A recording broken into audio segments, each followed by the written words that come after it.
In today's Black Clover video, I will explain why Yami is most likely innocent and the true victim of this whole story. A story played and controlled by two people at the same time, with both people either working together or against each other, Ryu and Lucius, or Ryu versus Lucius. For this, I will show you who could really be behind the tragedy of the Yami clan in the Land of the Rising Sun, and how this relates to the main story in the Clover Kingdom, which is the whole devil-human conflict led by Lucius Socrates. Because at this point we can no longer ignore the fact that Yami was only shipwrecked in the Clover Kingdom because he was going to become the source for the Qliphoth ritual, whereas the reason he left the Land of the Rising Sun in the first place must have something to do with the death of his family. So there is some kind of causality between the two events, that is, the death of the Yami clan and the creation of the Qliphoth tree, and thus a connection between Lucius and the one responsible for what happened to Yami's family. This means that someone has been working with Lucius all this time, or has been using him for their own purposes. If they work together, then this will definitely explain why Lucius didn't kill Asta. But just as someone probably sent Yami to him before for some reason, Lucius now, as some kind of exchange so to speak, sent Asta to the Land of the Rising Sun for some reason, where he was already awaited by none other than Ryu, who also happens to have time magic abilities, just like Lucius Socrates. This establishes a direct connection between the two. So is Lucius really the main villain of the whole story, or is the real danger lurking far away, controlling everything from a far distance? Is Ryu really to be trusted? Let's talk about it. If you end up liking this video, consider subscribing. Please enjoy this video. Let's go!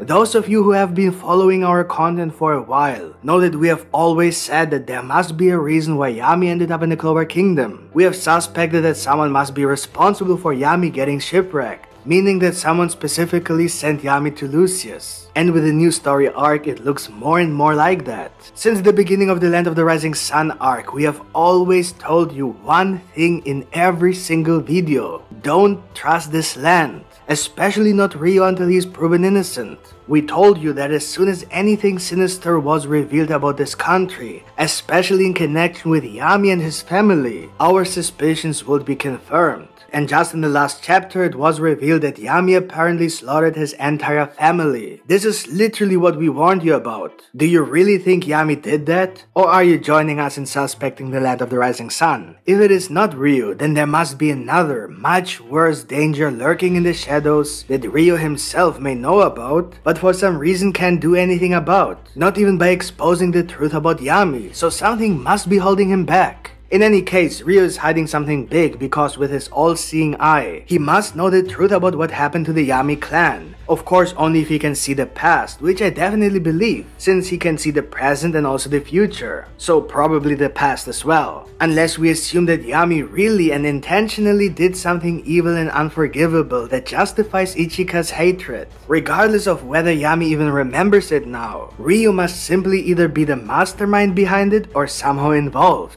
At the very least, he must be aware of it, and have his reasons for not only keeping the truth but supporting the lie, and even making Ichika literally hate Yami while playing the role of her savior. Ichika adores Ryu for saving her, and hates Yami for ruining her life by supposedly killing her entire family. Sounds like a typical manipulative situation where a person is made to believe the exact opposite of what is actually the case. In which case, Yami could later be revealed to be the victim and Ryu the true evil. To examine everything in detail, let's try a new approach to this whole topic, this time a chronological one. One of the earliest points at which the story of Black Clover really began was when Yami was still in the Land of the Rising Sun at only 13 years old. It looks like he actually belongs to a fisherman family. We see him on the shore of a small town that looks pretty much like an old Japanese fishing village. Sometime between the moment of this panel and the moment of his arrival in Clover Kingdom, he apparently slaughtered his entire family. We really only have two choices here. Either he did it or he didn't do it.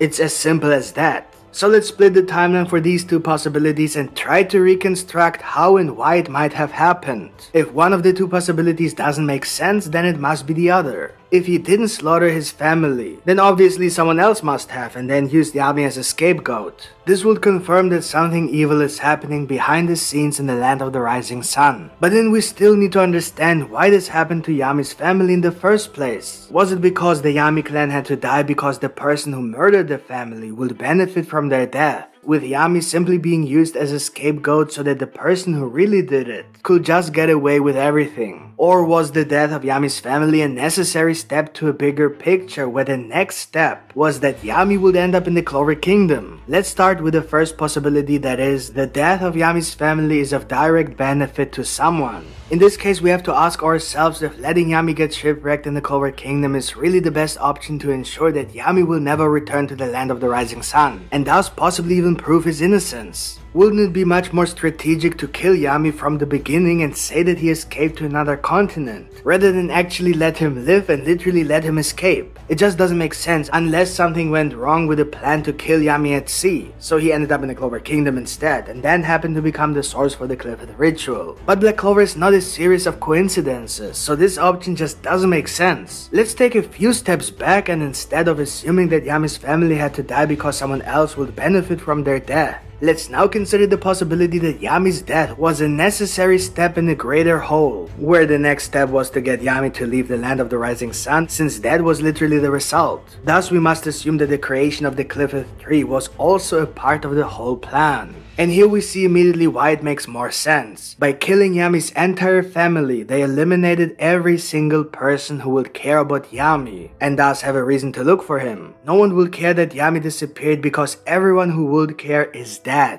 Of course, with the exception of Ichika, but as we know, that's not a problem, because she hates Yami. So with this possibility, we have a perfect answer to a possible reason why the death of Yami's family was necessary. Because the goal was to bring Yami to the Clover Kingdom. And who needed Yami in the Clover Kingdom? Right, Lucius Zogratis, who wanted to use Yami for the Qliphoth. A perfect logical conclusion, no coincidence, no plot holes. It's perfect.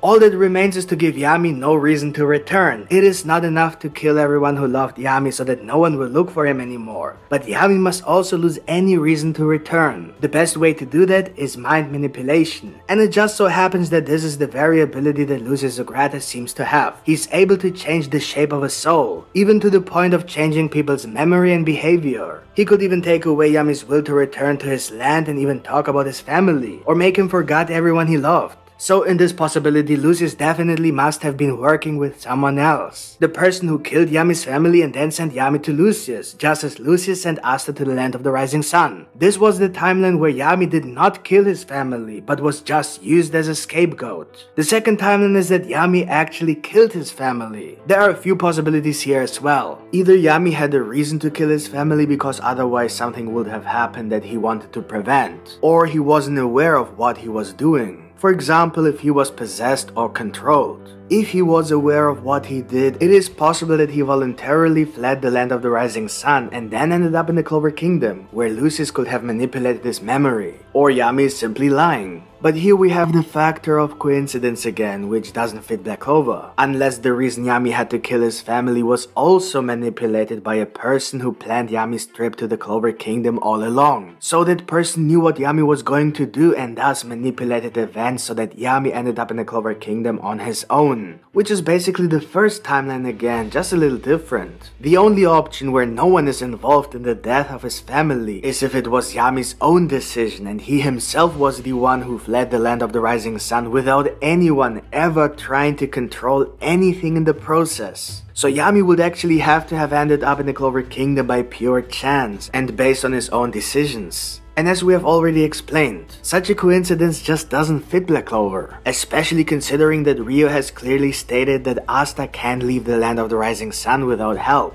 not even by flying with his swords. So how could Yami have left the land of the rising sun with only a boat? That just doesn't make any sense. Someone must have helped him somehow, regardless of whether he is aware of it or not. As you can see, all possible timelines that make sense always end up with a connection between the person responsible for the death of Yami's family and Lucius Zogratis, who's responsible for the creation of the Qliphoth tree. Now we just have to figure out who that person is. I think we've made it pretty clear why Ryo is the prime suspect. He was the one who was waiting for Asta's arrival. He has the eye with which he can see everything, so theoretically he knows that Yami is innocent, and yet he refuses to tell the truth. He saw everything that was happening in the continent of the Four Kingdoms, but decided not to intervene, even though the people of the Land of the Rising Sun could have easily intervened in any plan the Dark Triad was preparing, even before it was too late. The only way Ryo turns out to be good is if he can see the future with different timelines, just as Lucius can. He has to follow a certain timeline that gives the best result for humanity, even if we can't understand it, because we don't see what Ryo sees, but only the current situation, which doesn't look so good. The timeline that Ryo is following must therefore be the one we are in at the moment. So even the fact that he reveals that Yami is innocent could change events in such a way that everything will turn out much worse than if he keeps the secret. Perhaps due to the fact that he reveals the secret, a very powerful enemy will be revealed in the Land of the Rising Sun, who is responsible for the death of the Yami clan, and who will then destroy the entire country just because Ryo revealed the truth. And he knows this. In this case, he obviously keeps this a secret. The same could be the case of why he did not expose Lucius Zagratis in the Clover Kingdom, simply because Asta was not yet strong enough to defeat Lucius. If Lucius had been exposed early, then he would never have achieved his goal, but he would still be the strongest person in the world, and would eventually destroy everything in a different way. So in a way, it's better to let him achieve his goal, and by doing so, allowing everyone else to become stronger, to the point where Asta eventually surpasses even Lucius and then saves the world, something like that.